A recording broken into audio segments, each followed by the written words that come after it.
Maël Benoliel, Maël, où en sont ce matin les opérations de secours?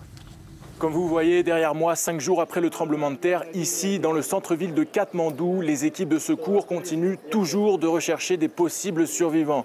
On va retrouver notre envoyé spécial, Maël Benoliel. Vous vous trouvez justement aux côtés des sauveteurs israéliens et de l'hôpital de campagne qu'ils ont installé qui commence à fonctionner.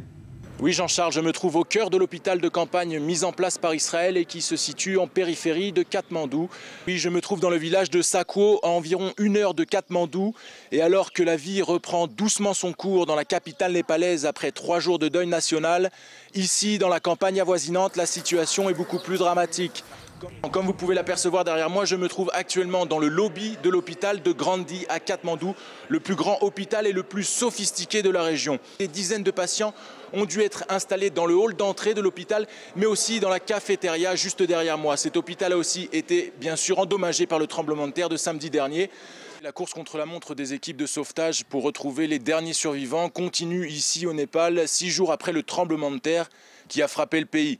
Et l'espoir est de rigueur. Hier jeudi, un adolescent de 15 ans, Pema Lema, était sorti vivant des décombres à Katmandou. Ici dans le centre de Katmandou, dans le quartier touristique du Thamel, la vie a repris son cours 1 semaine jour pour jour après le tremblement de terre.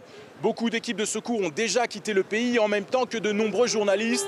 Les habitants qui avaient délaissé leur maison pour se réfugier dans les parcs publics par peur de possibles répliques ont aussi commencé à rentrer chez eux. Nous étions un peu plus tôt aujourd'hui dans un de ces parcs où il ne reste là-bas en fait que les habitants qui ont perdu leur maison dans la catastrophe. Une situation en nette amélioration donc à Katmandou.